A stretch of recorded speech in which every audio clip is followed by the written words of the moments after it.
Sarili niyong tindahan, kayo ba ay nag-iipon? Ganda ho ba yan sa negosyo na nag-iipon or hindi nag-iipon?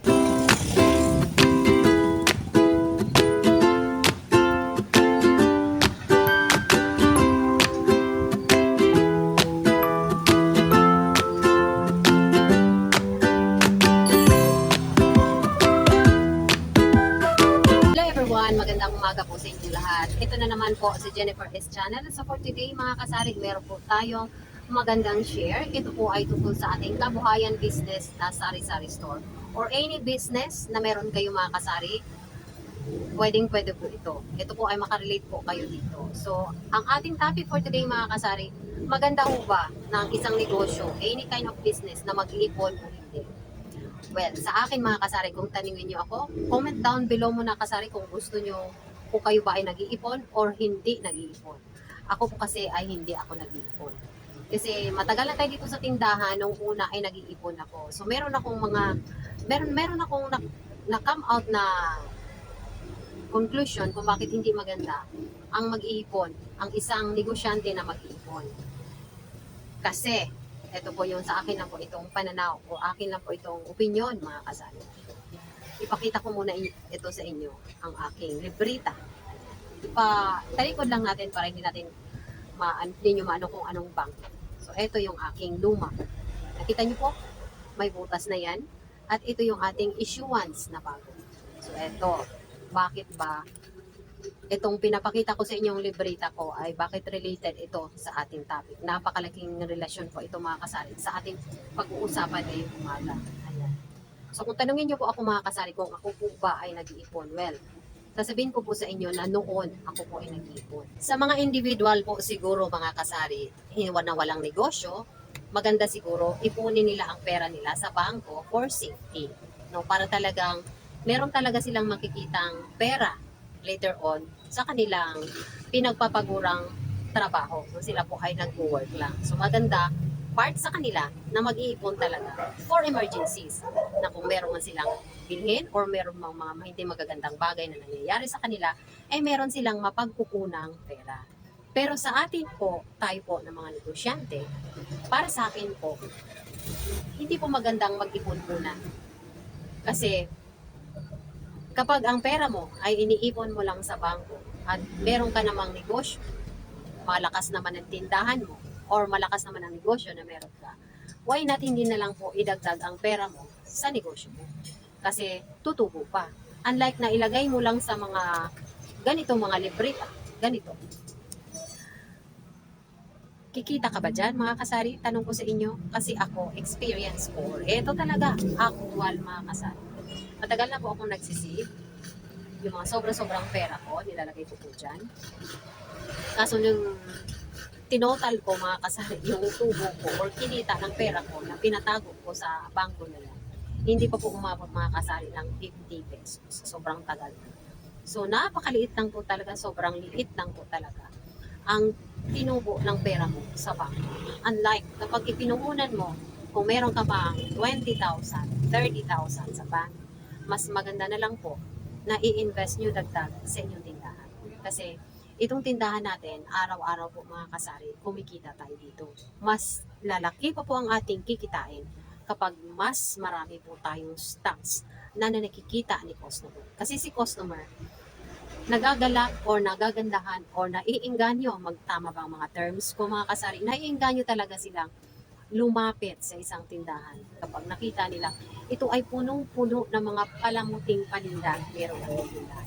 Para bang, para bang ano sila, yung na-amaze, yung ibig sabihin, tingnan natin kung anong meron dyan. Ayan. Tingnan natin kung anong mga paninda niya. Ganun. So kung makita nila na punong-puno, maayos, maganda, marami kang mga stocks, ayun, tapos nakita nila na maganda ang presyohan mo, ayun, sa tingin ko po ay bibili si customer at malamang magiging regular customer mo pa. Kasi si customer, kapag marami silang nakikita sa paninda mo, nagugustuhan nilang bumili sa tindahan mo.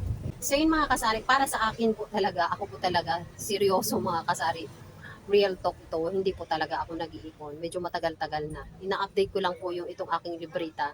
Dagdagan ko lang po yun ng 1,000 para may i-update kasi puno na daw at para mailipat sa panibago. So ayan.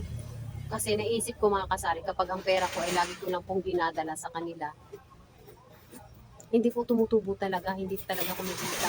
Kita ng 2 piso, piso, 3, samantalang 1,000 mo, invest mo dito sa tindahan mo, malaki nang kikitain mo. Marami po ako napapanood ng mga nag-share dito sa YouTube na nag-iipon sila.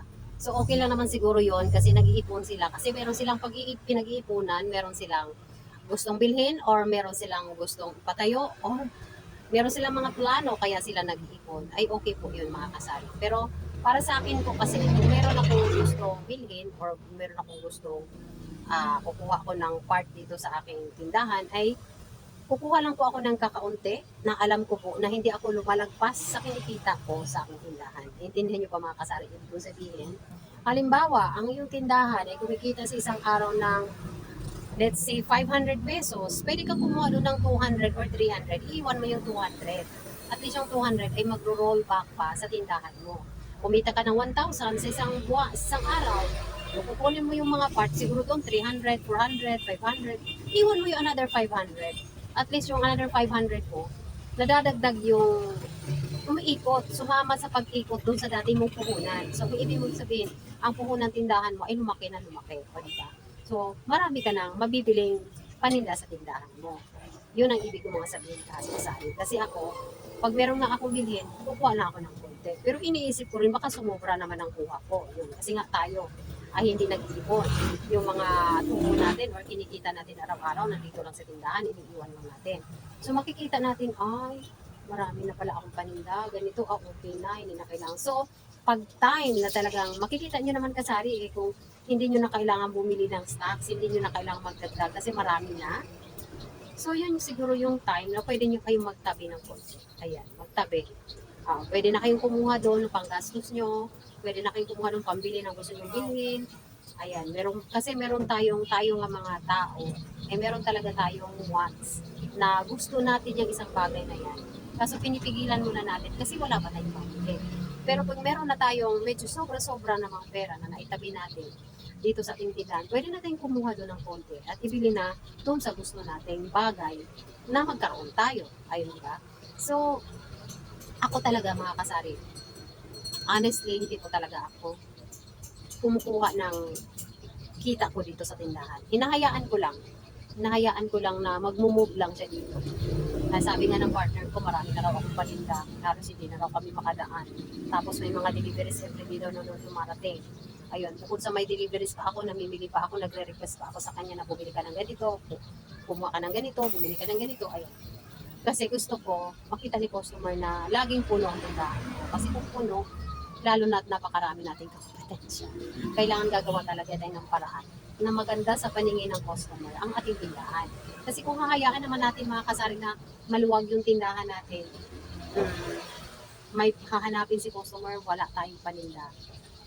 Pagka ganun kasi mga kasari, parang nababagot yung ibang customer. Pag sinabi nga natin wala, nakasimangot nga ay parang nagbibigay pa nga ng face reaction sa atin na hindi maganda kasi wala tayong paninda.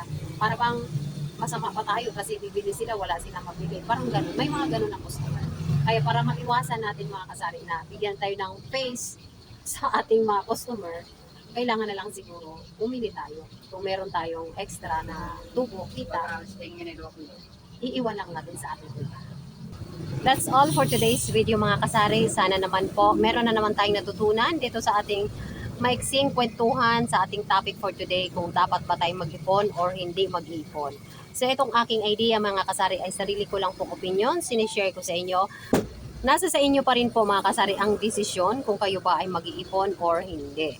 Basta sa akin po, isinishare ko sa inyo na kapag iniipon nyo po ang pera nyo ay talagang hindi naman po tumutubo, hindi kagaya ng i-invest nyo sa inyong tindahan. Everyday yung mga tinutubo nyo sa inyong tindahan ay iniipon nyo lang sa tindahan mismo, umiikot lang, so makikita nyo lumalago at dumadami ang inyong mga paninda.